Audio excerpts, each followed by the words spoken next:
네, 야구가 없는 월요일입니다. 야구를 사랑하는 이들의 참견이 다시 또 시작됩니다. 여러분 안녕하십니까? 야구의 참견 권성욱입니다.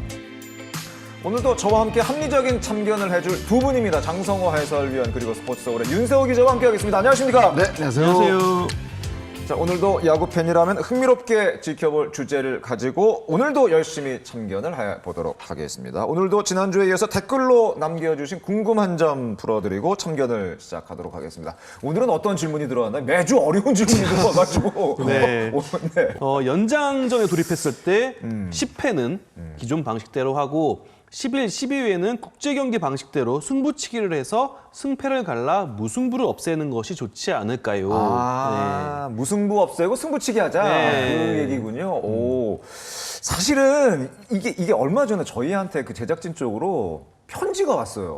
굉장히 장문의 편지가 왔는데 조경상님이 저희한테 편지를 보내주셨는데 그 중에 굉장히 다양한 의견들을 보내주셨는데 그 중에 하나가 지금 그 윤세호 기자가 얘기한 승부채기 도입을 하자. 지난해, 네. 작년에 이제 올해 뭐 피치 클락이 시범으로 도입이 됐잖아요. 네네. 그리고 베이스 크기 확대도 됐고 뭐 ABS 등 지금 많은 변화가 일어나고 있는데 그 변화 중에 하나의 승부치기가 논의가 되긴 했어요. 지난해까지는. 맞아요. 네, 그래서 승부치기를 하게 되면은 국제 룰은 무사 1, 2루잖아요. 그리고 메이저리그는 무사 2루고요. 그러니까 1, 2루로 할지 2루로 할지 이거에 대한 의견도 막 주고 받았는데 결국 이게 이러지는 않았습니다. 근데 지금 고민해 볼 부분이 26년도에 WBC를 합니다. 그렇죠. WBC라면 아마 메이저리그 규정대로 할 거예요. 그렇죠. 승부치기 무사 2루로 시작할 확률이 매우 높잖아요. 오, 그러네요. 그러면 대비해야 되지 않을까요? 그러니까 저는 이 승부치기를 사실 하는 게 일단은 뭐 무승부에 대한 어떤 그 반감 이런 거잖아요. 네, 그러니까 그렇죠. 약간 맥이 딱 풀려버리고. 그러니까.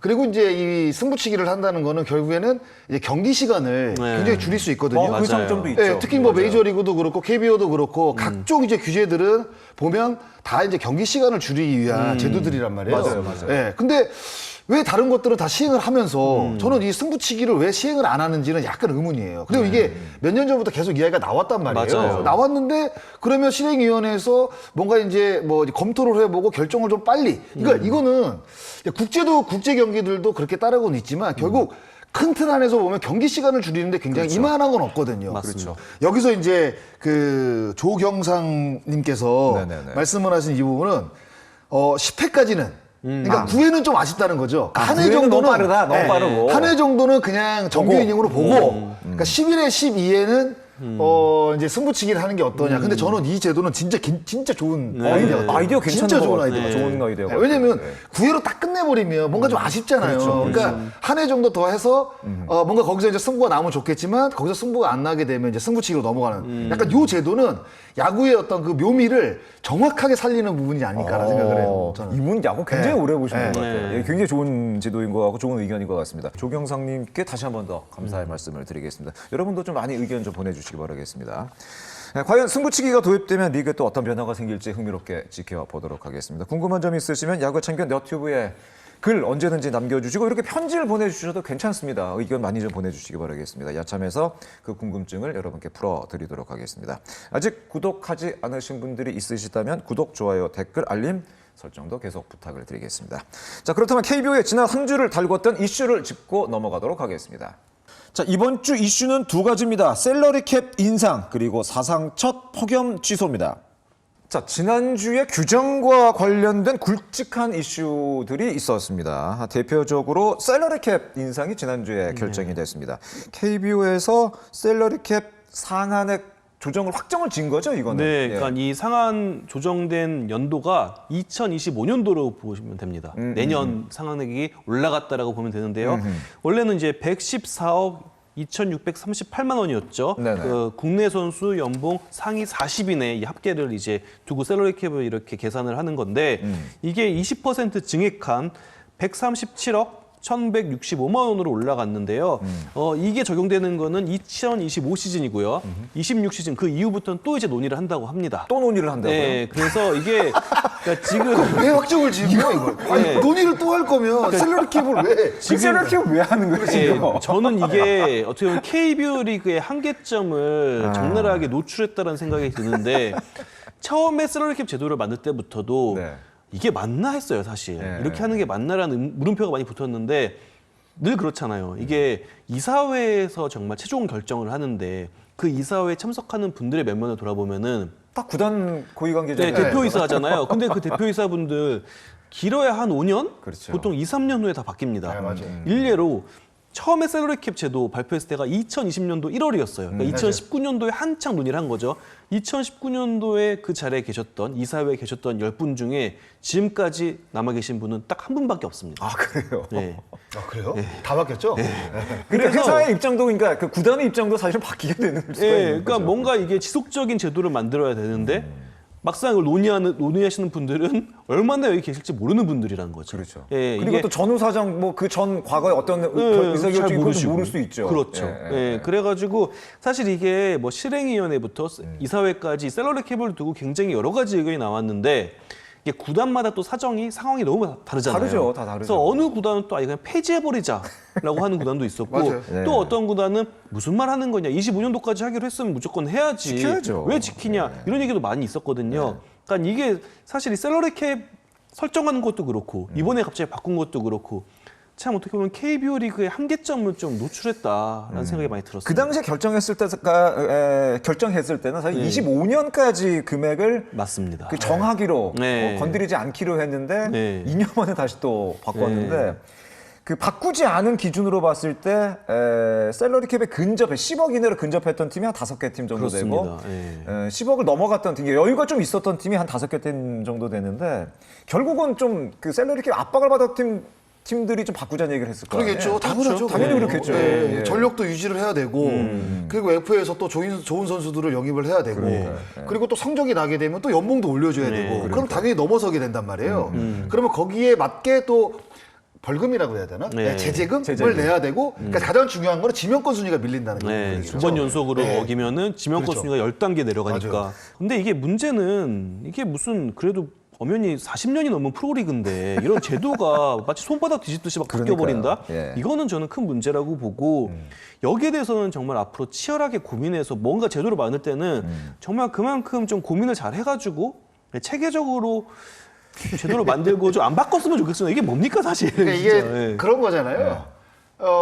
원래는 이게 사실 그 전력 평준화라는 어떤 명목 아래 명목은 전력 그렇죠. 평준화죠. 근데 이제 예. 구단들이 공정한 경쟁을 네, 하겠다. 뭐 그런 구단들이 거잖아요. 운영비가 이제 너무 많이 나가다 네. 보니까 특히 몸값에 이제 선수들 몸값이 높아지다 보니까 이 몸값으로 어느 정도 이제 충당이 되는 금액들이 너무 이제 커져 커진 버리는 건 거죠. 사실입니다. 네. 네. 그래서 이 셀러리 캡을 사실 도입을 한 건데, 근데 선수들 입장에서는 굉장히 좋죠. 왜냐하면 특히 올해 말고 이제 내년에 이제 FA에 되는 선수들은 네. 지금 거의 한 20% 증감이 되잖아요. 네. 좋은 기회가 될수 아이, 있는 그럼요. 거죠. 이게 단순히 생각하면은 셀러리캡 꽉 찬 팀 입장에서도 4년 80억 계약이 가능해진 거예요. 가장 가능해진 예, 거죠. 지금 예, 20억 가량이 여유가 룸이 예. 굉장히 많이 생긴 거예요. 20억 가량이 더 늘었으니까 뭐 단순히 4분의 1 계산하면 4년 80억이 되잖아요. 80억 FA를 지금 10개 구단 모두가 추가 영입이 가능한 네. 예, 그런 근데 구조가 이제 된 매일 거죠. 보면 매년 보면 그 기사 같은 거 나오잖아요. 뭐 돈 많이 들어가서 뭐 운영 못 하겠다. 그거 다 구단 쪽에서 나오는 그 구단에서 한 얘기인 거죠. 네. 결국에는 이거는 어떻게 보면 그 FA 등급제하고 딜을 친 거거든요. 맞아요. 사실 어떻게 보면 생길 네, 때가. 맞아요. 그러면 받고 선수는 좋죠 어차피. 근데 이 셀러리 캡이 올라가게 되면 선수들은 좋은데, 그러니까 이걸 사실 뭐 아까 말한 것처럼 손바닥 막 이렇게 뒤집으면 이걸 왜 만들었냐는 거죠. 그렇죠. 제도 자체가 의미가 없어지는 네. 거죠. 그래서 뭐 내년에 또 논의를 하게 되면 논의를 이 금액이 또 올라갈 가능성도 있단 말이에요. 첫 단추를 저는 잘못 봤다고 맞아요. 봐요. 처음에 2019년도에 셀러리캡을 논의할 때부터 그 미국 프로리그에서 지금 자리가 잡은 셀러리캡에 대한 연구가 전혀 없었다. 그러니까 엄밀히 말하면은 메이저리그도 셀러리캡 제도가 아니에요. 예, 그냥 사치세 제도예요. 사치세 제도죠. 예, 그리고 그렇죠. 미국 프로농구나 뭐 NHL이나 NFL은 셀러리캡 제도가 맞고 차이가 뭐냐면 셀러리캡에 무조건 준수를 해야 된다. 이 캡을 넘어가면은 선수협을 못 한다가 셀러리캡인데 지금 KBO 리그는 열어놨잖아요. 셀러리캡 사실은 열어놓은 넘어가도 제재금 내고 뭐 지명권 하락하고 이러면 된다. 그러면 사실 셀러리캡 제도라고 보기가 어렵죠. 그렇죠. 그래서 메이저리그도 사실 이게 뭐 CBT라고 해서 경쟁 균형세 뭐 이거 그대로 가져온 거예요. 또 그래서 처음 만들 때부터 어설프게 만들고 경쟁 나서 균형세는? 예, 어설프게 만들어 놓고 막상 보니까 우리가 너무 잘못 만들었네. 다시 좀 연구를 해보자. 이러다 보니까 이 단어 같은 거를 또 메이저리그 갖고 온 거죠. 이 경쟁 균형세는 메이저리그 갖고 온 거고 발전 기금은 그냥 원래 미국에서는 사치세라고 하거든요. 사치세라고 럭셔리 부르죠. 텍스. 예, 예. 근데 이건 또 사치세라고 하면 또 도덕적인 예, 어떤 그런 게 이제 예, 마음에 걸리니까 그러니까 또 발전기금으로 하자. 마음의 부담감마저 이 네. 용어로 바꿔놓은 거예요. 네. 맞아요. 그러니까 눈과 대고 아웅이라니까요. 올렸잖아요. 그러니까 올렸으니까 뭔가 비판이 있을 거 아닙니까 주변에서. 근데 그거를 약간 완화시키기 위해서 이 말을 바꾼 거예요. 딱 그렇게 보시면 됩니다. 그거랑 하나 더 이제 뭐 구단 고위 관계자들의 얘기를 전달드리면은 그룹에 보고를 해야 되잖아요. 아, 우리가 벌금 맞았어요, 그래서. 네, 우리가 올해 우승을 하고 싶어서 야심차게 FA만 영입했습니다. 근데 벌금 맞아야 됩니다 하면 어느 구단 모그룹에서 좋아하겠어요. 좋아하겠냐 뭐 이런 얘기도 하더라고요. 근데 그래서 이 명칭을 바꿀 때 이걸 우리가 모른다고 생각을 하고 이렇게 바꿨을까요? 저는 그게 더 웃긴 것 같아요. 썩 그렇게 글쎄 좀 납득이 되지는 않는 네. 그런 뭐 제재 어떤 변화 네. 제도 아니 근데 변화 선수는 따니까 좋아요 되고. 일단. 아, 강백호 선수는 그러면은 맞죠? 얼마 받을까요? 25년도 끝나면 FA가 FA라고 되는데 하니까. 와, 전 강백호 선수 아, 예. 대단할 것 같습니다. 야구에 참견 아이템이 또 하나 아주 크게 문제가 생긴 것 같습니다. 셀렉캡 제도도 뭐 그렇습니다만 폭염으로 인한 경기 취소도 이게 좀 논란이 많이 좀 됐습니다. 네. 특히 아주 뭐 그날 그 울산에서 경기가 그렇습니다. 있었고 그날 경기를 가졌던 LG의 영경 감독도 그렇고 롯데 네. 김태형 감독도 사실은 좀 네. 어필을 많이 했죠. 규정은 어떻게 돼 있나요? 지금 정확하게 규정은 어떻게 돼 있습니까? 네, 규정에 있긴 합니다. 이 네. 폭염 취소가 최초긴 했는데 규정에 있긴 했고요. 경기 개시 예정 시간을 기준으로 강풍, 폭염, 안개, 미세먼지, 황사 등의 기상특보가 발령돼 있을 경우 경기 취소 여부를 결정한다가 있긴 하더라고요. 당시 뭐 이제 폭염을 놓고 보면은 일 최고 기온이 섭씨 33도 이상인 상태가 2일 이상 지속될 것으로 예상될 때, 그러니까 주의보일 때, 주의보죠, 여기. 네, 그리고 경보일 때는 일 최고 기온이 섭씨 35도 이상인 상태가 이틀 이상 지속될 것으로 예상될 때, 그러니까 당시 경기 감독관이 허상영 감독관이었는데 이 집안 온도계를 이렇게 놓고 측정을 하더라고요. 50도가 넘었다고. 50도가 네, 50도. 그러니까 온도계 한계가 50도인데 이 한계치를 그냥 가득 채운 상태로 있더라고요. 근데 그게 또 인조잔디라서 울산 구장이 이게 사실 천연잔디면은 조금 그래도 괜찮은데 그랬겠죠. 열이 빠지질 않으니까 그런 구조라서 아무래도 이렇게 최초의 초유의 폭염 취소가 근데 뭐 그 금요일날 취소된 거는 워낙 더웠으니까 뭐 충분히 이해가 되는데 영혁 감독의 얘기는 그 다음 날도 똑같은 날씨고 똑같은 조건인데 다음 날은 왜 경기를 하냐 그러냐. 선선해 때잖아요. 바람도 좀 불고. 그 차이가 좀 있었나? 근데 온도는 온도는 비슷하겠죠. 비슷했어요. 네, 비슷했겠죠. 네. 네. 근데 좀 이렇게 체감 온도 우리가 이제 네. 직접 그 온도가 있고 약간 그 또 비슷한 온도지만 느낌이 약간 다른 것들이 있잖아요. 그러니까 네. 기사로 나온 거는 그래요. 바람이 좀 선선하게 불었고 선수들도 느끼기에는 어제보다는 좀 조금 낫네. 더 낫다라고 해서 뭐 경기를 강행시켰다고 하는데 감독관도 네. 어제보다는 오늘이 나았다. 이렇게 봤다고 하는데 울산 경기는 일요일 경기도 또다시 열리지를 못했고 또 지난 일요일 어제 같은 경우에는 잠실도 폭염으로 인해서 경기가 또다시 열리지를 못했습니다. 근데 이 결국 나온 얘기는 이 2구장의 제2구장의 인조잔디가 네. 결국은 어떻게 보면 지열을 더 올리고 뜨거운 날씨 속에서 경기하기 힘든 조건이 됐던 것이 아닌가 생각이 되는데 이 와중에 나왔던 얘기가 오케이 이거 제2구장에서 하는 거 좋다. 그러나 한여름에는 인조구장이라면 좀 피해야 되는 거 아니냐. 그래서 4월이나 9월 이때로 좀 옮겨야 되니까 그 그렇죠. 얘기도 사실은 나왔었죠. 네. 근데 예. 원래 이제 사실 그게 맞죠. 예, 예. 우리나라는 이제 장마가 끝나고 바로 폭염이니까. 바로 폭염이니까. 그리고 이제 8월, 9월 중순까지도 사실 뭐 조금 열대야가 바뀌었죠. 이제 예. 진행이 되다 보니까. 근데 이제 일정 같은 경우에는 이제 저희가 이제 그 1년 그 스케줄이 나올 거 아니에요. 할 때 네. 시작할 때 그때 나오는 게 아니라 이제 맞아요. 중간중간에 이제 그 울산시하고 포항시하고 청주시하고 합의를 본 다음에 그 홈 경기로 바꾸는 거잖아요. 네. 약간의 예. 변수가 있군요. 그렇죠. 예. 그러니까 그러다 보니까 이렇게 이제 8월 초, 7월 말 가장 더울 때 이제 경기를 할 수밖에 없는데 그러니까 이런 부분들도 제가 봤을 때는 이 ABS가 좀 늦게 설치가 됐다고 얘기를 하더라고요. 그런 영향이 좀 있었군요. 예. 그래서 이 부분도 조금 잘못된 것 같아요. 예. 처음부터 ABS를 설치를 할 때 제2구장도 만약에 같이 설치를 했다고 한다면 일정을 완전히 뒤로 미루든가 뭐 땡기든가 할 수 있는 뭐 조건들이 되잖아요. 이제 기본적으로는 이제 그게 안 됐기 때문에 이렇게 날씨가 더울 때 인조잔디에서 경기를 할 수밖에 없는 일정이 나와버린 거죠. 예. 근데 이제 물론 이제 제2구장의 팬들을 위해서는 굉장히 좋은 어떤 이벤트라고 볼 수가 있겠습니다만은 그 경기를 하거나 하는 선수들 입장에서 봤을 때는 라카 사정도 사실은 썩 네. 좋지를 못하고 또 그라운드 컨디션도 그렇고 시설이나 이런 게 아무래도 좀 떨어지다 보니까 한여름에 사실은 더 힘들 수가 있는 거잖아요. 네. 그런 부분이 또 경기에 미치는 영향도 분명히 있고 아마 구단에서도 이런 부분은 조금 더 제2구장에서 하기 위해서는 이런 부분도 좀 섬세하게 좀 신경을 써야 되는 것이 아닌가 하는 생각이 듭니다. 저는 일정을 좀 빨리빨리 결정해가지고 그러니까요. 한꺼번에 맞아요. 발표했으면 좋겠어요. 맞아요. 뭐 시즌 예. 중에 갑자기 그 사직 경기를 빼서 울산 경기로 배정하고 그러니까요. 대구 경기를 빼서 포항으로 하는 게 아니라 메이저리그 내년 시즌 일정 벌써 다 났거든요. 그렇죠. 내년에 도쿄돔에서 또 우리 맞아요. 고초돔에서 한 것처럼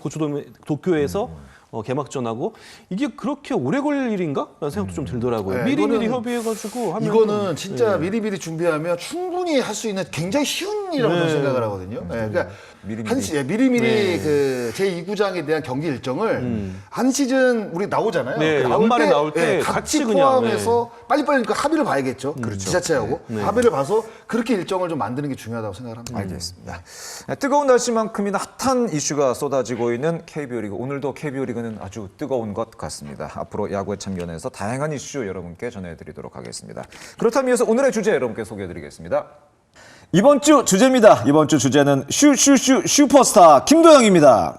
자, 그야말로 뭐 슈퍼스타라는 말 이외에는 다른 수식어가 필요 없어진 것 같습니다. 슈퍼스타 김도영입니다. 이거 한번 같이 한번 하셔야죠. 이게 뭐예요?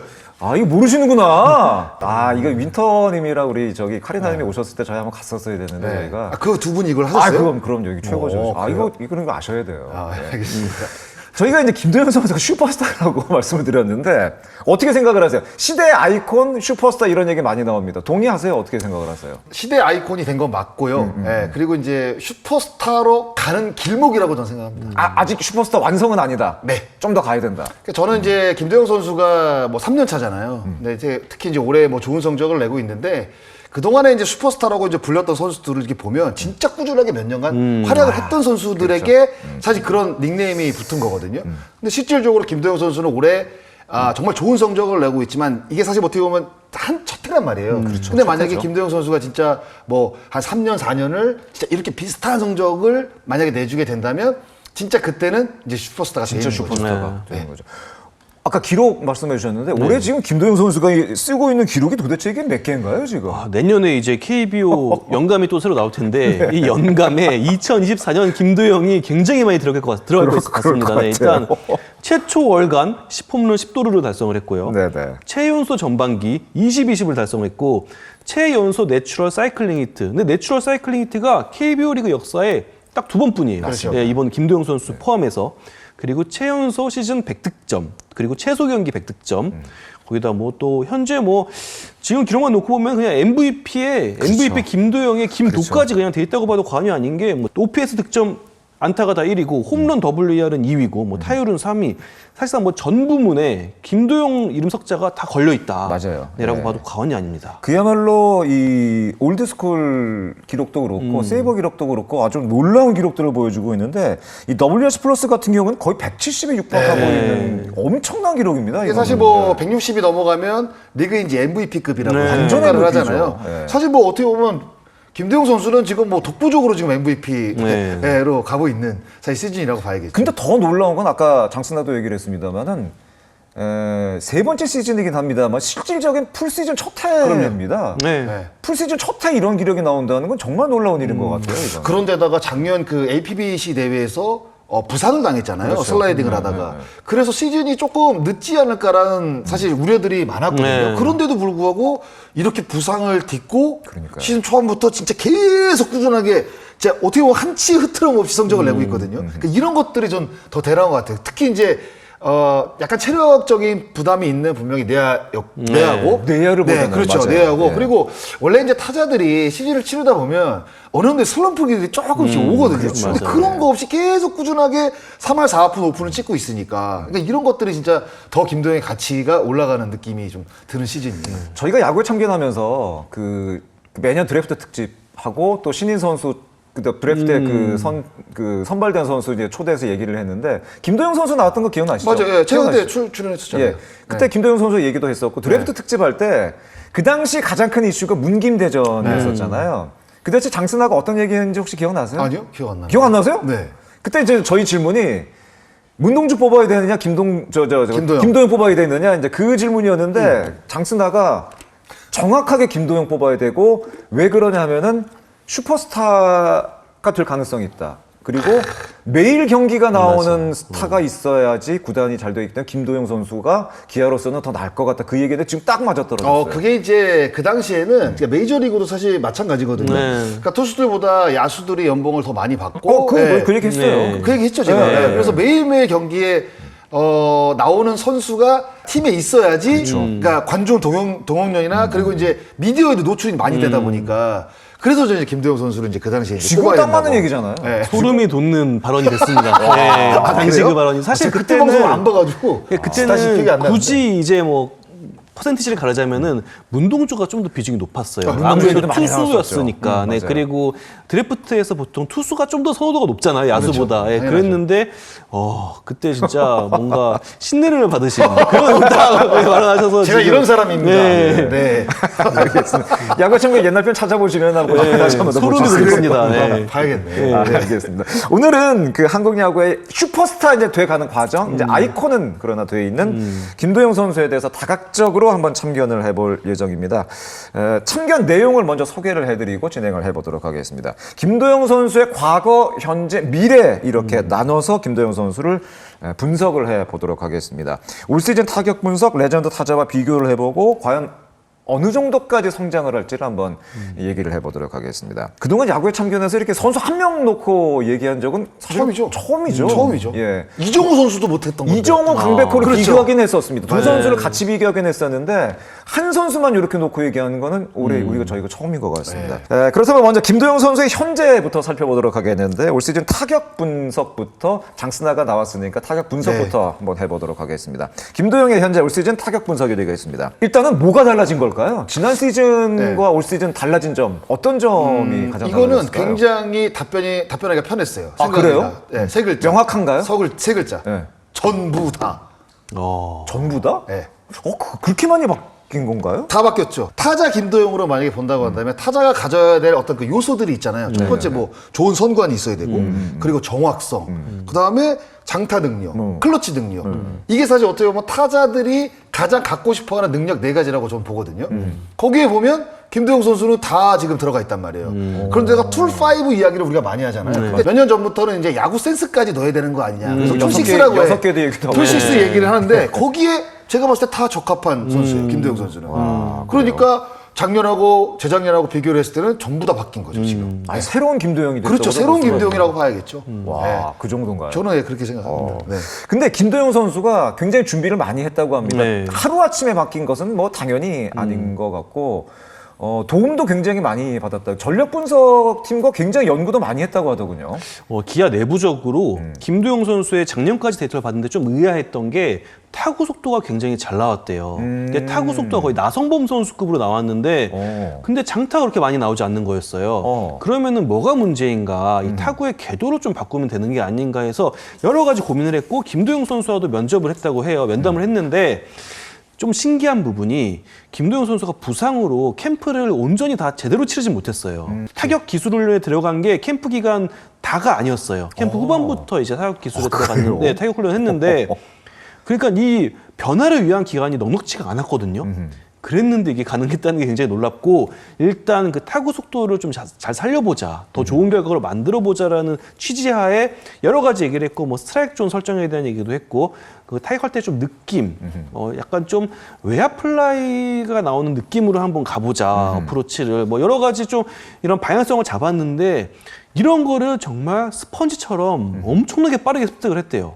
그러면서 캠프 그 짧은 기간 내에서 김도영 선수가 방향성이 이런 거구나 이거를 굉장히 빠르게 습득을 했고 그러면서 장타가 계속 나오는 타구 속도 원래 있었는데 약간의 궤도를 바꾸고 하체 움직임을 더하고 이러면서 장타가 지금 뭐 작년이랑 비교가 할 수 없잖아요. 그렇죠. 네, 그런 타자가 됐다고 합니다.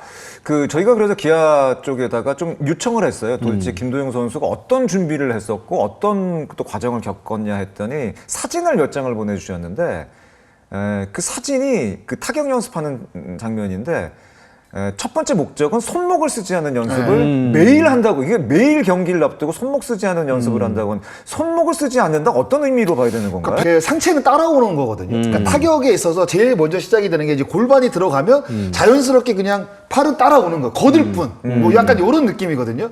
그러다 보니까 상체보다는 아무래도 이제 골반 턴이라든가 그리고 이제 김대영 선수 같은 경우는 레그킥을 좀 하는데 저도 이제 레그킥을 뭐 형 시절에 많이 해봤지만 순간적으로 공을 잡는 능력이 굉장히 뛰어난 것 같아요. 네, 그러니까 레그킥을 하고 나서 이게 아마 일반 분들은 제가 설명하는 이 부분이 조금 이해가 안 될 수도 있는데 다리를 딱 들고 있잖아요. 그러면 순간적으로 이게 빠른 공이다, 느린 공이다, 변화구다 이게 순간적으로 약간 느낄 때가 있거든요. 그러면 뒷다리를 약간 한 번 더 잡고 빠른 공은 하다가 그냥 바로 가고 변화구는 여기서 한번 탁탁 약간 그런 느낌. 그러니까 이게 뭐 그 자세를 이렇게 느린 화면으로 보면 그렇게 틱틱거리는 것도 있고, 그러니까 공을 잡는 이렇게 느낌도 있는데 그런 느낌이 안 보일 때도 있거든요. 그러니까 이게 폼에 대해서 뭐 정확하게 제가 뭐 이렇게 공을 잡는다 이렇게 표현하기 좀 그렇지만 이게 그러니까 김도영 선수가 그 제가 아까 말씀을 드린 그 빠른 공과 변화구일 때 그 몸의 반응 속도가 그게 굉장히 좋아진 것 같아요. 그래서 빠른 공도 뭐 시즌 초반에는 빠른 공 많이 때렸잖아요. 근데 최근에는 변화구도 많이 홈런을 때리잖아요.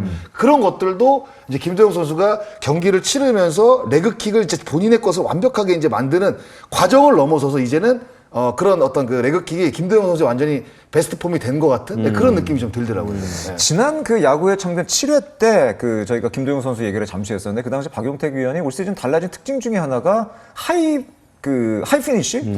손이 굉장히 높이 올라가면서 타격 폼을 마무리하는 그 장면이 굉장히 좀 인상 깊었다. 그 장면이 나오면서 아까 그 윤세호 기자가 얘기한 외야 뜨는 공이 굉장히 좀 많이 늘어난 것 아니냐. 그러면서 병살타도 확실히 좀 줄어들었다는 그런 평가도 좀 있습니다. 그러니까 병살타가 줄어들었다는 거는 결국에 공을 띄울 줄 안다는 거잖아요. 뭐 작년에는 뜬공 땅볼 비율이 1.08이었는데 올해는 0.72까지 뜬공이 많아졌어요. 땅볼이 78개, 뜬공이 108개입니다. 이게 완전히 금일까지 차이가 나네요. 차이가 많이 나는 거죠. 차이가 많이 나네요. 그런데다가 김도영 선수가 이제 좋은 성적을 이제 내다 보니까 이제 빠른 공 던지는 거를 이제 꺼려할 거 아니에요, 투수들이. 그러니까 점점 김도영 본인도 이제 상대 투수가 이제 빠른 공으로 이제 들어오지 않겠구나라는 걸 이제 느낄 거란 말이에요. 그러니까 변화구 대처 능력도 좋아지고 그리고 이제 병살타가 적어졌다는 건 결국에는 공을 이제 많이 띄우고 타구 속도 아까 얘기하셨잖아요. 타구 속도가 빠르다 보니까 예전에는 이게 사실 뭐 150km라고 일단 보면 150km는 걸린단 말이에요. 유격수에 걸리든 이루수에 걸리든. 근데 타구 속도가 빨라지니까 걸릴 게 빠져나가 버리는 거죠. 그라운드볼이 나온다 그렇죠. 하더라도. 그러니까 아무래도 병살타가 줄어들 수밖에 없는 거죠. 아하. 핫앤 콜드존을 한번 보시죠. 이 김도영 선수의 올 시즌 핫앤 콜드존이 한번 이슈가 된 적이 있었는데 보시면 저도 깜짝 놀랐습니다. 1번부터 9번까지 1, 2, 3, 4, 5, 6, 7, 8, 9 이렇게 이제 섹션을 9개로 나눠본다면은 콜드존이 거의 없어요. 바깥쪽 낮은 거. 바깥쪽 약간 낮은 게 이것도 사실은 콜드존이라고 봐야 될지 잘 2할 8푼 모르겠는데 9리니까 그렇게 낮은 건 또 낮은 아니죠. 건 그 중에서 그나마 낮은 부분이 7번짜리 그러니까 여기는 사실 한 2할 한 3, 4푼을 쳐도 굉장히 잘 친다는 평가를 받는 코스예요. 그래서 제가 타격 1, 2, 3위를 비교를 해봤거든요. 그러니까 에리디아 선수는 몸쪽 높은 공이 2할 8푼 6리고 타격 2위인 레이에스 선수는 다 빨간색입니다. 근데 진짜 핫존만 있군요. 그러니까 다 빨간색이에요. 다 잘 치는 코스예요. 근데 레이에스 선수는 스위치다 보니까 이게 이제 약간 가능한 것 같아요. 왜냐면 뭐 어느 한 코스를 이제 반대 타선에서 이제 때릴 수 있으니까 이렇게 때리고 이렇게 그렇지 그런 것들에 대한 약점을 좀 지울 수가 있는데 김도영 선수 같은 경우는 사실 바깥쪽만 2할 9푼 떼고 나머지는 다 스트라이크 존이니까 그렇다고 해서 여기를 2할 9푼 치는데 이것도 잘 치는 거거든요. 엄청 그렇다고 해서 투수들이 여기만 던질 수 없는 거잖아요. 그러니까 사실상 김도영 선수는 모든 타격 그 존이 다 자기한테 어떻게 보면 유리한 타율을 높일 수 있는 그런 코스라고 봐야겠죠. 이건 뭐 결과로도 나와 있고요. 3년차 선수가 풀타임 첫 해고 21살짜리 선수가 야 정말 엄청난 기록을 보여주고 있는데 아까 우리 장스나가 김도영 선수가 그 변화구 대처가 전반기와 후반기 그리고 시즌 초와 지금과 좀 달라졌다는 얘기를 했잖아요. 어떤 구종의 변화를 봤더니 차이가 좀 있죠. 맞아요. 확실히 좀 달라진 것 같아요. 근데 확실히 투수들이 이제 한 4월, 5월까지 김도영 선수한테 많이 당하다 보니까 정말 어떻게 보면 대놓고 변화구만 던지기도 했어요. 그럴 수 있죠. 그래서 맞아요. 그런지 김도영 선수도 여기에 맞게 준비를 했고 가장 대표적인 그 전미래 선수한테 친 홈런이었는데 그 커브를 친 홈런이었는데 제가 그 홈런 치고 나서 3일 후인가? 3, 4일 후에 김도영 선수랑 인터뷰할 기회가 있었어요. 물어보니까 데뷔를 많이 했다고 하더라고요. 그래서 좀 의도적으로 경기 전 타격 훈련할 때도 좀 커브를 치는 연습을 많이 했고 그랬는데 전미래 선수한테 정말 연습한 결과가 딱 나왔을 때 자기도 좀 소름이 돋았다고 하더라고요. 야, 근데 연습한다고 바로 그렇게 결과가 나올 수 있는 그만큼 이제 능력이 좋은 거죠. 예, 연습한다고 다 안 되잖아요. 안 되죠. 예. 대회는 다 어떻게 보면 야 능력이 너무 이제 뛰어나다고 이제 볼 수가 있는데 확실히 이제 시즌 초반에는 이제 빠른 공 계열의 홈런을 많이 때렸단 말이에요. 그러니까 이게 굉장히 스마트한 거예요. 네. 그러니까 빠른 공 치다 보니까 당연히 앞으로는 이제 변화구가 많이 들어올 수밖에 없겠구나. 왜냐하면 타자가 홈런 치기 어려운 사실 공이 변화구다 보니까. 근데 그런 거를 빨리 파악을 하고 연습을 해서 대비를 해서 또 6월 이후에는 또 변화구 홈런을 또 많이 때려내고 있어요. 네. 그러니까 진짜 실질적으로 투수가 던질 수 있는 공이 사실 많아지지가 않아요. 그러니까 한쪽밖에 없는 그렇죠. 네, 거예요. 맞아요. 그러니까 이 구종별 타율을 보면은 특히 아까 이제 커브 말씀하셨는데 커브가 3월에서 5월까지는 1할 6분 7리밖에 안 됐었는데 6월 이후에는 3할 4분 6리로 올라갔어요. 그 전미르 선수의 그 커브를 친 게 어떻게 보면 시발점이 됐다고도 볼 수가 있는 것 같습니다. 그때 자신감을 확 얻은 것 같아요. 맞아요. 네, 그러면 예. 사실 선수가 한순간으로 더 자신감을 얻고 성장할 때가 있잖아요. 볼 카운트에 따른 타격도 점점 더 능숙해지고 있는 게 아닌가 싶어요. 그래요? 네, 투 스트라이크 이후에 좀 어프로치가 달라진다든지 그냥 좀 컨택으로 가볍게 친다든지 이런 걸 지금 하고 있거든요. 그래서 정말 발전이 끝을 모르겠다, 한계점을 모르겠다 이런 생각이 점점 듭니다. 그 구종별 홈런도 역시 아까 마찬가지인 것 같습니다. 이 3월에서 5월까지 포심, 투심, 커터, 슬라이더 이 빠른 공 계통에서 홈런이 거의 다 나왔어요. 6월 이후로는 뭐 빠른 공 계통에서 나왔습니다만 슬라이더 많이 나오고 커브 체인지업에서 홈런이 많이 나왔어요. 그러니까 사실 커브라든가 체인지업 같은 경우에는 이게 감각적으로 사실 치는 거거든요.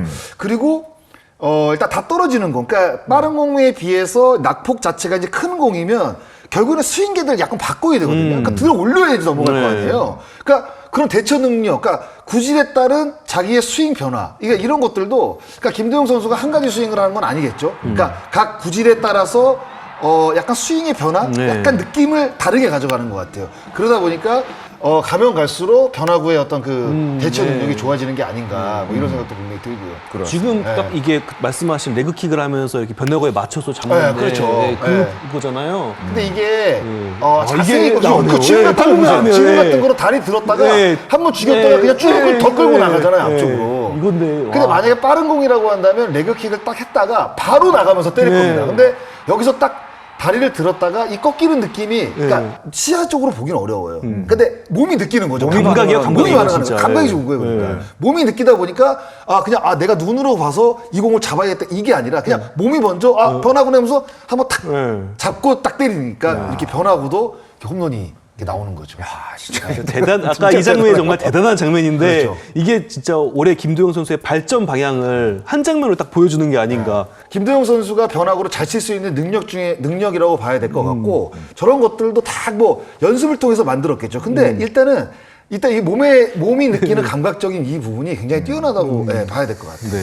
약점 있을까요? 약점 찾아봐야 어쨌든 약점도 얘기를 하긴 해야 될 것 같은데 약점이 어떻게 생각을 하세요? 보니까 잠수함 투수에게 좀 약하더라고요. 전체적으로. 사이드암 투수에게. 네, 김도영 선수가 보니까 약점으로 뭐 엄상백 선수에게도 좀 약했고 전체적으로 잠수함 투수 공을 공략을 잘 못하는 게 아닌가? 좌우 구분은 없는 것 같은데요. 네, 좌우는 없는 것 없습니다. 같아요. 그러니까 아무래도 시야적으로 봤을 때 손이 위에서 나오는 거와 아래에서 나오는 거의 차이, 이 반응의 차이가 좀 있는 게 아닌가 아직은 그런 좀 생각이 들고 엄상백 선수한테 좀 약하기도 했고 그리고 두산 최원준 선수한테도 좀 고전을 했더라고요. 아, 그래요? 네. 그래서 확실히 좀 사이드암 언더에게 좀 약점이 있군요. 이건 뭐 타율도 나와 있습니다. 타율도 나와 있고 뭐 전체적으로 OPS를 보더라도 잠수함 투수에게 올 시즌 약하다는 게 나와 있어요. 반즈 선수에게도 안타가 없었고 곽빈 선수한테도 안타가 없었네요. 보니까. 그러니까 이런 것들은 과학적으로 설명하기가 어렵습니다. 투수들도 먹고 살아야죠. 그렇죠. 김도영 선수를 잡아내는 투수도 있어야죠. 어쨌든 그 윤세호 기자 얘기한 것처럼 언더핸드 투수한테는 약간 좀 약점이 있는 것 같아요. 이것도 아마 김도영 선수가 언젠가는 해법을 좀 찾아내지 않을까 생각이 드는데요. 경험이 쌓이면 이것도 시야적으로 좀 익숙해지는 타이밍이 오지 않을까요? 그러니까 아무래도 잠수함 투수들이 리그에서 좌투수, 우완투수보다는 적잖아요. 그렇죠. 적잖아요. 아무래도 적다 보니까 상대할 기회가 그렇게 많지가 않고 그리고 연습할 때 우리가 언더볼을 아, 배팅볼을 치지는 맞아요. 않아요. 네. 그렇죠. 그런 것도 특별하게 있죠. 뭐 네. 선발 투수가 오늘 잠수함 투수다라고 했을 때만 이렇게 아래로 던지지. 그렇다고 해서 그 아래로 던지는 배팅볼 투수도 아니에요. 네. 그러니까 사이드함도 아니니까. 이게 그 진짜 잠수함 투수가 던지는 궤도와 똑같다고 볼 수는 어렵거든요. 그러면 사실상 김도영 선수가 많이 상대를 해보지 않은 상황이라 타율이 이렇게 안 나올 가능성도 있다는 거죠. 좀 더 그러나 경험을 해보면 또 달라질 수 있죠. 그렇죠. 이제 앞으로 뭐 3년 차니까 4년 차, 5년 차 쌓이다 보면 데이터가 쌓이고 그러면 왜 잠수함 투수에게 약한지에 대한 이유가 있을 거 아니에요. 이유가 생기고 그럼 그 해법을 똑똑한 김도영이기 때문에 분명히 방법을 찾아내겠죠. 잡는 시점이 올 것 같습니다. 그렇죠. 네, 네. 사이드함의 공도. 그럼요. 네. 예. 김도영 선수가 자신에게 약했던 투수에게도 또 어떻게 극복을 하는지, 언제 극복을 하는지 5분도 한번 지켜볼 필요가 있는 것 같습니다. 다음 이야기로 넘어가도록 하겠습니다. 다음 이야기는 김도영 선수의 과거와 비교를 해보도록 하겠습니다. 김도영과 3년차 레전드 선수들을 한번 저희가 비교를 해봤습니다. 사실은 뭐 많이 하죠. 슈퍼스타 선수, 좋은 선수 나오면은 예전에 누구와 좀 비교해보기도 하고 뭐 이런 거 저희도 많이 하는데 최근에 사실은 이런 컨텐츠들이 굉장히 많이 나오고 있습니다. 뭐 매체별로도 뭐 신문 기사로도 나왔고 유튜브 하시는 분들도 뭐 예전에 누구와 이종범 선수와도 비교하고 뭐 이런 것도 많이 있었는데 이종범 선수랑 비교 많이 해요. 박재영 선수랑도 비교 많이 하더라고요. 보니까. 예. 김도영 선수. 김도영 선수로. 근데 이제 최근에는 아무래도 이제 야구 팬들이 이제 많이 아시는 뭐 이정우 선수, 이정우 선수랑도 비교 이제 많이 강백호 선수하고 이제 비교 대상이 있을 수밖에 없죠. 네. 가장 최근에 그렇죠. 비교되는 선수들이니까. 그러니까 박지용 선수라든가 뭐 이종범 선수는 워낙 사실 그 차이가 좀 많이 나는 시대라 그때는 지금하고 또 투수도 다르고 다르니까. 뭐 어떤 그 야구장의 환경도 다르기 때문에 비교를 좀 하기에는 약간 애매한 부분이 있는데 이정우 선수하고 강백호 선수 같은 경우는 이제 동년배 야구를 이제 같이 했던 선수들이기 때문에 우리가 직접적으로 비교가 가능한 거죠. 네. 그래서 저희가 일단 가볍게 우리 장스나랑 한번 비교를 해보고. 제가 진짜 3년차 때부터 잘했는데. 아 근데 그래서 저희도 기록 찾아보고 까면 장스나가 뭐 좋은 선수였고 레전드 선수라는 건 저희도 이미 알고 있었습니다만은 기록 보니까 깜짝 놀랐어요. 네. 3년차 기록 저희가 뽑아봤는데 이 정도면 거의 뭐 김도영급이던데요, 진짜로 3년차 때. 3년차 때 기억나세요? 어떤 기억나죠. 기억나요? 제가 3할을 처음 때렸던 시즌이거든요. 3년차 때 3할 처음 나왔어요? 네. 그리고 완벽하게 이제 주전이다라고 이제 시작을 했던 첫 해입니다, 사실. 네, 제가 96년도하고 97년도, 그러니까 1년 차고 2년 차 때는 경기가 그렇게 많이 나가지 못했어요. 성적도 별로 안 좋았고. 그런데 외다리 탑법, 그러니까 레그킥을 완벽하게 가져갔던 첫 해예요. 그러니까 이 동계 훈련을 진짜 훈련을 열심히 했거든요. 김성환 코치님하고 제가 뭐 가끔 뭐 다른 방송에 나와서 이야기를 하는데 그 무등 경기장에 한 겨울에 한 7시 반 정도 되면 다 그 해가 뜹니다. 거기에 딱 그 펜스가 아니라 그 뒤에 야구장 그 밖에 있는 거기에 딱 해가 뜨면 그때부터 배팅을 시작을 했어요. 아침 7시부터요? 네. 와. 7시 반? 뭐 이때부터. 뭐 겨울에는 해가 늦게 뜨니까. 그때부터 오후 해 질 때까지 배팅을 쳤으니까. 네. 그렇게 해서 엄청난 연습이 완성된 그렇게 해서 외다리 탑법. 만든 첫 해입니다. 네. 네. 아. 기록을 보니까 125경기에서 네. 3할 1푼 1리에 출루율이 3할 8푼 1리, 장타율도 4할 6푼 1리, OPS가 0.843, 홈런 15개. 네. 와. 요때가 이제 엄청난 이종범 기록이었네요. 선배님이 주니치로 진출을 하고 제가 리드오프를 때리던 해요, 첫 야. 해. 이게 일본에서 기록한 기록입니다. 일본 타순에서. 김도영 선수의 기록과 비교해봐도 근데 이제 사실은 김도영 선수가 워낙 좋아요. 김도영 선수하고 비교하지 마세요. 김도영 선수는 저보다 다 좋아요, 지금. 예. 전부 다 좋아요. 야, 근데 장스나의 이 3년차 기록도 대단한 기록인데 말씀해 주신 것처럼 김도영 선수는 사실은 이 기록보다 더 나은 모습을 현재 보여주고 있는 것 같습니다. 역대 최고급이죠. 지금 역대 김도영 최고급인 선수의 것 같아요. 3년 차는 다른 선수의 3년 차랑 비교했을 때도 와. 근데 우리가 이제 이대호 선수의 7관왕을 이제 깨지지 않을 것 같은 기록으로 그렇죠. 이야기를 하잖아요. 근데 김도영은 깰 수 있을 것 같은 느낌이 드는 거예요. 맞아요. 거기다 도루까지 도루가 내니까 예. 탈수 있잖아요. 그러니까 원래 개인 타이틀이 8개인데 이대호 선수가 7개를 했단 말이에요. 도루만 못한 거예요. 근데 김도영 선수는 30도루를 한단 말이에요. 그러면 뭔가 정확성 좋아지고 출루율 좀 높아지면 도루도 제가 봤을 때 40개, 50개 가능하거든요. 네. 그럼 타이틀로 갈 수 있는 가능성이 있단 말이에요. 그러니까 저는 진짜 이대호 선수의 7관왕은 앞으로 절대 깨지지 않을 것이다. 제가 장담하고 제가 이야기를 하는데 김도영이면 모르겠다. 그런 생각이 드는 거예요. 김도영은 모르겠다. 김도영 선수면 이 7관왕을 깰 수도 있겠구나. 그런 느낌이 이렇게 탁 드는데 요거 오싹하더라고요. 그럴 수 있는 진짜로. 거. 진짜 생각하니까 네. 그런 게 왜냐면 다 있네요. 가능하잖아요. 안타, 가능해요, 홈런, 뭐 출루율, 장타율, 맞아요. 도루까지 가능하니까 네. 말도 안 거죠 사실. 알겠습니다. 네. 그렇다면 김도영 선수 뭐 다른 컨텐츠에서는 박지영 선수랑도 비교, 이정곤 선수랑 비교를 했는데 아까 강백호, 이정우 선수 얘기하셨잖아요. 그러면 강백호 선수랑 이정우 선수랑 비교를 한번 해보죠. 저희가 강백호 선수의 3년차 때, 이정우 선수의 3년차 때, 그리고 김도영 선수 현재 3년차니까 그 기록을 한번 비교를 해보도록 하겠습니다. 이정우 선수가 19년도에 3할 3푼 6리 쳤고 타출장이 3할 3푼 6리, 3할 8푼 6리, 4할 5푼 6리. 강백호 선수 타출장이 3할 3푼에 4할 1푼 1리, 5할 4푼 4리. WAR이 5.31, 6.04. WRC 플러스가 차이가 좀 나요. 133.5야 136.1인데 김도영 선수가 아까 말씀드린 것처럼 170에 가깝고 타출장의 김도영 선수 더 놀라운 게 3할 5푼 1리에 4할 1푼 6리 3, 4, 5 얘기를 하는데 김도영은 3, 4, 6을 찍고 있습니다. 3, 4, 6을 찍고 있습니다. 예. 와, 대단합니다, 정말. 정확도와 무슨 선구만 그리고 장타까지 다 보여주고 그래서 다 갖고 있는 거예요. 그런데다가 WAR을 보면 아직 시즌이 끝나지 않았기 때문에요. 지금 올라가죠. 기아가 한 40경기 정도 남았거든요. 그럼 여기서 제가 봤을 때 7을 넘길 것 같거든요. 7에서 8 정도 사이? 아니, 8 정도? WAR 7이 나온다고요? 그러면 제가 봤을 때는 이 WAR 자체도 제가 봤을 때 비교하기에는 좀 어렵죠. 웬만한 선수 누적 WAR 그렇죠. 넘어갈 수 있는 어마어마한 기록이에요. 엄청난 진짜. 기록인 것 같습니다. 사실 그러면서 역대 3년차 최고 연봉이 이정우 선수였거든요. 그러니까 그동안 이정우 선수가 기록 세우면 강백호 선수가 막 따라가다가 좀 강백호 선수가 조금 주춤하면서 이게 흐지부지 됐는데 3년차 이제 4년차가 되잖아요. 4년차 최고 연봉 김도영 선수가 세울 수도 있겠다라는 생각이 얼마예요? 근데 이정우 선수의 이정우 선수가 4억이 안 됐거든요. 예, 근데 김도영 선수면은 올해 만약에 MVP를 받는다면은 4억의 벽을 넘을 수도 있겠다는 생각이 들어요. 3년차에 4억이라 대단한 것 같습니다.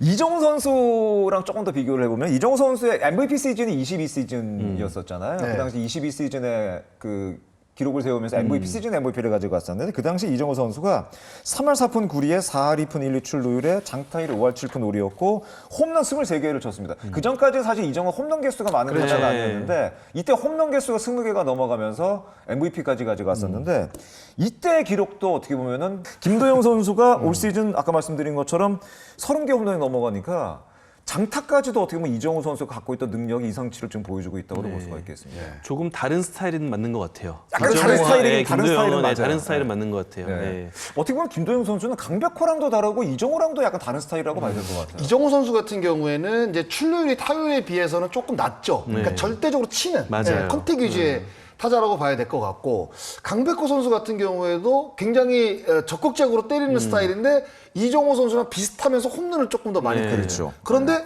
이정우와 강백호를 섞어놓은 게 김도영. 맞아요. 약간 이런 느낌이에요. 네. 저는. 네. 왜냐하면 어디 정확성도 섞어놓은- 갖고 있고 출루율도 높고 장타도 있고. 장타도 있고. 근데 거기서 빨라요. 다리는 두 선수보다 훨씬 좋죠. 훨씬 빠르죠. 네, 진짜 네, 비교할 이정우 수가 선수도 없죠. 뭐 도루를 좀 많이 나쁘진 하긴 않지만, 했지만, 네. 뭐 엄청나게 도루를 많이 하는 스타일은 아니거든요. 그러다 보니까 이 두 선수를 섞어놨는데 거기다가 다리까지 빠르니까 플러스 알파죠. 거기다 내야 거기에 삼루수. 그렇죠, 삼루. 네. 삼루 유격수도 가능성이 있고 그렇죠. 삼루 볼수 있기 때문에 어떻게 보면은 김도영 선수가 갖고 있는 어떤 능력치라든가 어떤 그 가치는 더 대단한 것이 아닌가 생각이 되는데 홈런 얘기를 좀 더 해볼게요. 21살 때 그 역대 레전드 타자들은 과연 몇 개 홈런을 때렸나 저희가 살펴봤는데 이승엽 선수가 97년에 32개, 김태균이 31개, 김도영 선수가 지금 29개 이렇게 하고 있으니까 이건 넘어갈 것 같아요. 넘어가죠. 넘어갈 것 같아요. 네, 넘어갈 것 뭐 같아요. 페이스가 지금 떨어진 상태가 아니니까. 그러니까요. 근데 이제 이 뭐 이승엽, 김태균 뭐 정말 대단한 타자들인데 이 선수들과 비교를 해서 더 대단하다는 거는 결국에는 김도영은 도루까지 많이 한다는 거예요. 그렇죠. 그러니까요. 홈런도 많이 때리면서 도루까지 한다는 부분이거든요.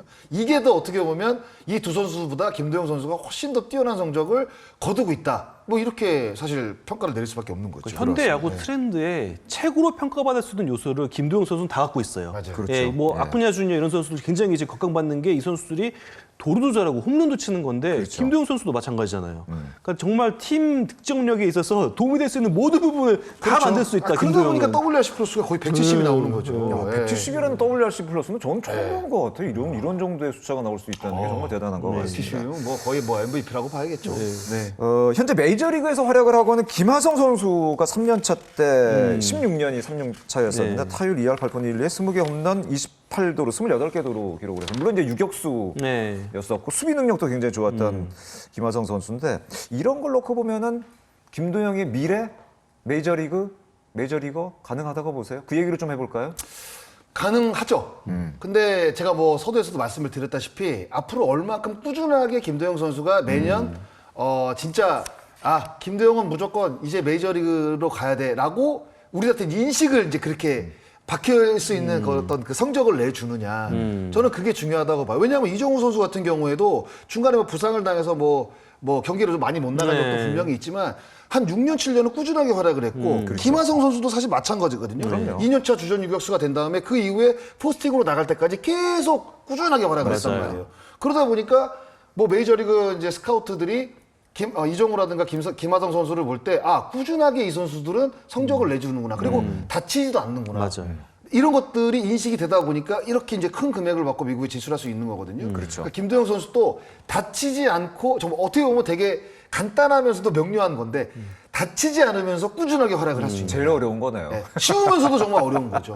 야구 선수들에게 제일 필요한 부분이고. 맞습니다. 그러면 저는 갈 수 있다고 봐요, 김도영 선수. 그렇다면 과연 김도영 선수가 얼마나 더 성장할 수 있을지, 성장을 위해서 어떤 약점을 극복해야 하는지 마지막 참견으로 이어가도록 하겠습니다. 마지막 참견은 김도영의 미래입니다. 김도영은 과연 어디까지 성장을 할까 얘기를 해보도록 하겠습니다. 김도영 선수를 설명하는 많은 말들이 있지만 가장 많이 하는 얘기가 30, 30, 30 하나 더 추가를 합니다.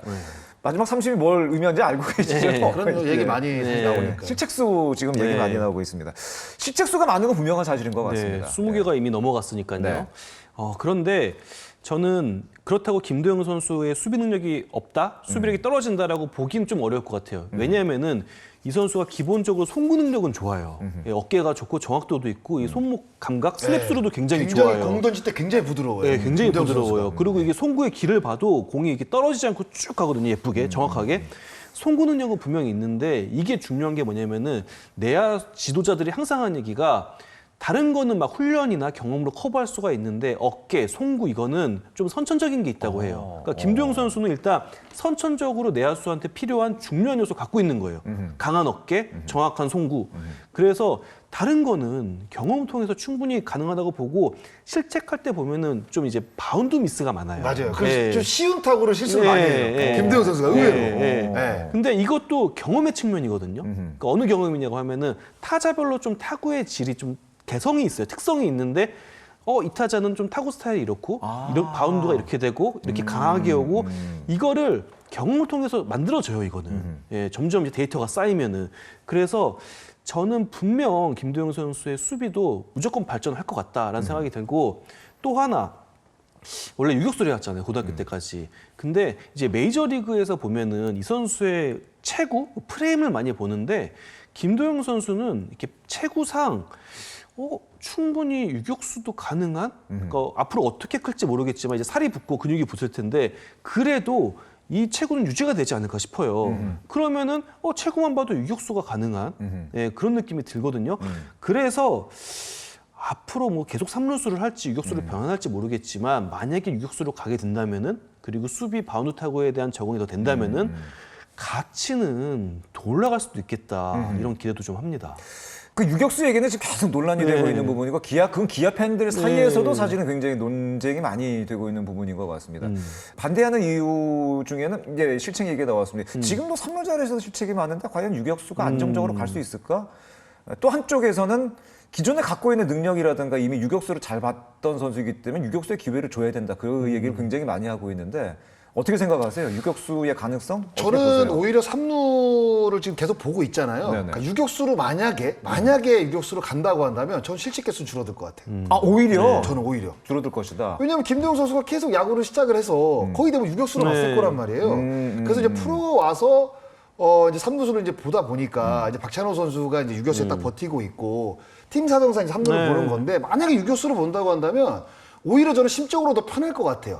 예전부터 그래요? 계속 봤던 포지션이고. 맞아요. 그래서 이렇게 움직이고 저렇게 움직이고 3루 같은 경우에는 유격수랑 뭐 비슷한 부분도 분명히 있지만 약간 다르거든요.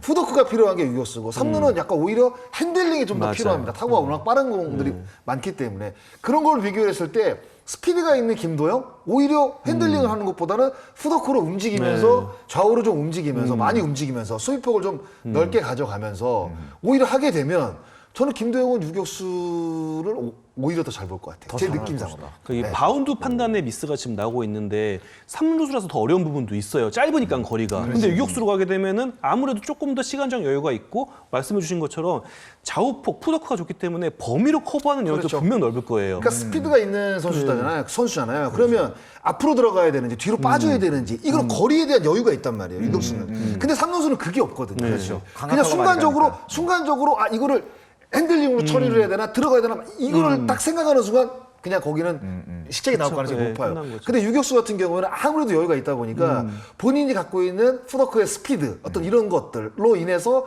타구를 처리할 수 있는 커브 자체가 넓어지면서 조금 더 좀 편하게 처리를 할 수 있지 않을까? 네, 이런 생각들이 좀 저는 들어요. 시즌 초에 그 유지현 위원과 이제 김도영 선수 라이브 인터뷰 진행한 적이 있었는데 그 당시에 이제 유지현 위원이 맨 마지막에 지금 3루를 보고 있지만 유격수 연습도 가끔씩 해야 된다. 기억나요. 한번 해야 된다. 그 인터뷰 아마 기억이 나실 겁니다. 그 당시에 뭐 유지현 위원의 얘기는 유격수의 가능성도 앞으로 남아 있고 3루를 본다 하더라도 유격수 연습을 하는 것이 3루 수비하는 데 도움이 될 수 있다. 그런 얘기였었는데 그 얘기가 지금 어떻게 보면은 김도영 선수에게는 굉장히 좀 필요한 부분이 아닌가 하는 그런 생각이 듭니다. 유격수 자리에 대한 어떤 희망을 좀 버리지 않았으면 좋겠다는 생각이 들기도 합니다. 그건 뭐 이범호 감독님. 그러니까 글쎄요, 이제 박찬호는 또 좋은 유격수가 있으니까. 아, 그럼요. 팀 사정을 생각하면은 그럼요. 지금 이 판단이 결코 뭐 나쁘다라는 생각은 안 들어요. 예. 예. 만약에 유격수마저 자리를 꿰차고 유격수 한다면 김도영 선수의 어떤 그 메이저리그 가능성은 더 높아진다고 훨씬 높아진다고. 봐야죠. 유격수로서 이렇게 하면요. 이정우 선수가 1억 달러가 넘었잖아요. 계약 총액이 1억 5천만 달러도 넘을 수 있습니다. 네, 엄청난 왜냐면은 돈이네요. 지금 메이저리그에서 가장 선호하는 유형의 선수가 되는 거예요. 유격수의 30-30. 이러면은 뭐 지금 메이저리그에서 3억 달러 이상 받는 유격수들 많잖아요. 뭐 린도라든지 그렇죠. 타티스 주니어도 원래 유격수였으니까 그렇게 많은 돈을 받았는데 김도영 선수가 그런 길로 가는 거죠. 김도영 선수 앞으로 성장 어디까지 갈까요? 어떻게 보세요? 이게 글쎄 모르겠어요. 예측하기가 조금 이게 어려운데. 지금 1년 어떻게 실질적으로 1년 차라고 봤을 그렇죠. 때 풀타임 1년 차라고 봤을 때 이 정도 성적인데 이제 물론 이제 꾸준함의 이제 관건이긴 합니다만은 과연 앞으로 얼마나 더 대단한 기록이 나올까 좀 궁금하기는 해요. 저는 사실 기대가 되긴 돼요. 근데 전제 조건은 다치지 않는 맞아요. 조건. 네. 그렇죠. 그것만 제일 중요하죠. 유지가 된다고 한다면 저는 기본적으로 우리가 생각하는 그 지금 올 시즌 올리고 있는 성적 사실 말도 안 되는 성적인데 그러니까요. 그 기본 정도는 제가 봤을 때 꾸준하게 찍을 수 있을 것 같아요. 30, 30을 그래도 꾸준히 하고. 4만 이상 분에 20, 20은 기본으로 하고 20, 20은 뭐 아마 제가 봤을 때는 거의 매년 거의 할 매 가능성이 시즌 높습니다. 하고. 네, 30, 30은 모르겠는데 20, 20은 아마 계속 할 가능성이 좀 있다고 봐요. 김정 선수는. 정말 대단하네요. 내야수를 보면서 22줄 꾸준히 지금 그렇죠. 그럼요. 윤석 기자는 어느 정도까지 성장이 가능하다고 보세요? 그러니까 뭐 40, 40 언제든지 도전할 수 있을 것 같고 40, 언젠가는 진짜 그 테임즈 선수 이후에 없었던 40, 40을 할 선수가 그래도 김도영 선수가 아닐까 싶고 국내 선수가 네, 저는 가장 아직 김도영 선수가 보여주지 않은 능력이 이 주루 플레이라고 보거든요. 다리는 제가 봤을 때 주력은 진짜 21세기 KBO 리그 선수 중 최고라고 해도 과언이 아니에요. 그 정도로 보세요? 이 선수가 이제 순간적인 가속도 그리고 베이스 하나 더 지나갈 때마다 붙는 가속도 이런 거는 정말 엄청나거든요. 그래서 그 뭔가 지금 장타가 많이 뭐 주목을 받고 있지만 다리로 만들어내는 센스, 스피드와 센스로 만들어내는 멋진 득점 이런 것도 앞으로 꾸준히 나올 것 같아요. 그래서 내년에 또 피치클락이 만약에 한다 이러면은 어떻게 보면은 김도영 선수의 놀이터가 될 수도 있습니다. 그 대표적인 장면이 있잖아요. 그 최용호 선수가 좌중간 네, 때려서 일루까지. 1루 스타트 걸어가지고 2루 3루 돌아가고 점점 빨라지잖아요. 그게 9초 매치였어요. 네. 그게 아마 올 시즌 김도영을 그 말할 수 있는 대표적인 맞습니다. 아마 주루 장면이라고 저는 생각이 들어요. 이제는 방망이 능력도 있지만 주루 능력도 보여줄 것이 더 남아있다. 그런 장면이 굉장히 꾸준히 많이 나올 것 같아요. 알겠습니다. 네. 지금도 물론 이제 대단한 활약을 하고 있습니다만은 그럼에도 불구하고 김도영 선수가 좀 조심해야 돼요. 아까 뭐 부상 얘기도 해주셨습니다만은 아직 어린 선수다 보니까 뭐 여러 유혹도 있을 수가 있고 또 어떻게 보면 멘탈적인 부분이 흔들린 부분은 분명 앞으로 그런 부분이 있을 겁니다. 그런 부분 잘 극복하는 것도 어떻게 보면 김도영이 성장하는데 굉장히 중요한 부분인 것 같습니다. 예. 기아 구단이 김도영 선수의 이 엄청난 잠재력 폭발로 인해서 많이 웃고 있어요. 왜냐하면 이제 마케팅적으로 돈 많이 되겠죠. 네, 김도영 선수는 아마도 올 시즌이 끝나면은 올해 연봉급의 이런 인센티브를 받을 것 같습니다. 그 마케팅 활용된 것에 대해서. 예, 유니폼 판매량도 워낙 많다 보니까. 근데 한편으로는 기아 구단 내부에서도 좀 걱정을 해요. 우리가 너무 비행기 띄우면 또 이건 어린 그렇죠. 선수에게 안 좋은 영향을 아직 끼칠 어린 수 선수니까. 있다. 네, 그래서 좀 이 균형을 좀 맞추려고 한다고 하더라고요. 그래서 김도영 선수가 그래도 굉장히 생각이 깊은 게 도로 하나당 지금 무등산 이 발전 그 환경 보호 기금을 계속 내고 있더라고요. 그래서 그런 걸 내고 네, 있어요. 올해 지금 그걸 하고 있고 도로 그래요? 하나당 내년에 아마 도로랑 홈런 합쳐서 또 이런 선행을 할 것 같거든요. 그래서 일단 뭐 워낙 슈퍼스타로 지금 올라가고 있으니까 여러 가지 유혹도 있을 거고, 그럼요. 좀 심적인 그런 부담도 느낄 거고 한데, 분명히 있을 겁니다. 네, 이런 부분만 잘 헤쳐 나가면은 올바른 판단을 꾸준히 한다면은 저는 진짜 한국 야구를 대표하는 얼굴이 될 수 있다라고 생각이 듭니다. 야구 선배로서 네. 그리고 또 미디어를 대표해서 김도영 선수에게 조언을 한마디씩 좀 해주세요.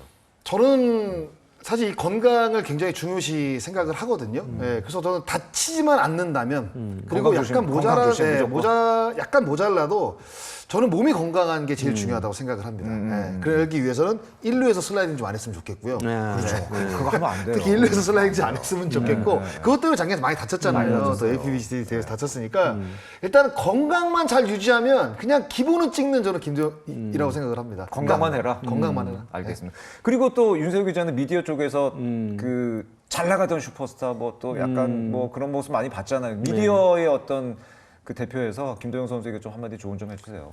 초심만 유지했으면 좋겠습니다. 초심 유지해라. 근데 정말 유지를 잘하고 있어요. 제가 6월달에 김도영 선수를 단둘이서 이제 만나서 얘기를 한 적이 있는데 그때 김도영 선수가 보여준 모습이 되게 담대함이었거든요. 저는 일단 우리 팀의 주전 3루수이고 상위 타선을 맡고 있는 선수니까 그만큼 제가 책임감을 갖고 매 경기를 임해야 된다고 생각합니다라고 했는데 그 마음만 유지하면은 저는 김도영 선수는 올해 같은 모습을 계속 보여줄 거다라고 생각을 합니다. 아까 저희가 제 첫 질문이 김도영 선수가 이제 시대 아이콘이냐 그리고 슈퍼스타냐 얘기를 했을 때 장선아가 아이콘은 맞다. 시대 아이콘은 맞지만 슈퍼스타는 지금 돼가는 과정이다. 그렇게 말씀해 주셨는데 어떻게 보면은 우리는 지금 새로운 슈퍼스타가 탄생하는 과정을 지켜보고 있는 건지도 그럼요. 모르겠습니다. 네, 설레는 거죠. 굉장히 설레입니다. 왜냐하면 진짜. 그냥 간단하게 김도영 선수가 진짜 올해 엄청난 성적을 내고 있잖아요. 그러니까 또 기대가 되는 거예요. 내년에는 과연 어떤 성적? 그리고 지금 기아가 포스트 시즌 나갈 가능성이 높단 말이에요. 그러면 과연 슈퍼스타로 가는 김도영은 포스트 시즌에서 어떤 모습을 또 보여줄지. 그렇죠. 근데 진짜 슈퍼스타는 정규리그도 잘해야 되지만 그렇죠. 포스트 시즌에서도 정말 경기에서. 팀 승리를 이끌 수 있는 우승을 시킬 수 있는 그런 어떤 그 장면들을 많이 만들어내야 되거든요. 그런 것도 이제 기대가 되는 거죠. 한편에 거기다 더 추가를 좀 더 한다면은 그동안 사실은 저희가 국제대회에서 그렇죠. 좋은 성적이 네. 못 났었는데 김서영 선수가 잘 성장을 해서 이승엽 선수가 그렇죠. 그랬던 것처럼 네. 김현수가 그랬던 것처럼 우리 국가대표팀을 잘 이끌어서 좀 네. 국제대회에서도 좋은 성적이 날 수 있도록 김도영 너무 많은 걸 너무 저희가 부담을 주는 건가요? 아니 근데 슈퍼스타는 그런 부담감을 가져야 됩니다. 맞아요. 네, 네, 스타가 네. 아니기 때문에요. 네, 알겠습니다. 한국 야구에 탄생한 김도영 선수, 슈퍼스타 김도영 선수에 대해서 오늘 아주 다각도로 참견을 해봤던 시간이었던 것 같습니다. 오늘 좋은 참견을 두 분께서 해주신 것 같습니다. 장성호 해설위원 그리고 스포츠서울의 윤세호 기자와 함께한 시간이었습니다. 기아 팬을 넘어서 한국 야구 팬을 열광하게 하고 있는 김도영 선수의 활약이 오랫도록 지속되기를 야참도 열심히 마지막까지 응원하도록 하겠습니다. 다음 주에 야구의 참견 예고 잠시 여러분께 해드리겠습니다. 다음 주 야구의 참견은 라이브로 진행이 되겠습니다. 함께 유튜브 스트리밍도 함께 진행이 됩니다. 댓글 참여 많이 해주시고 여러분의 참견도 함께 기다리고 있겠습니다. 야구의 참견은 다음 주에도 야구팬이라면 꼭 참견하고 싶은 주제로 다시 돌아오도록 하겠습니다. 두 분과 함께 인사하겠습니다. 함께 해주셔서 고맙습니다. 안녕히 계십시오.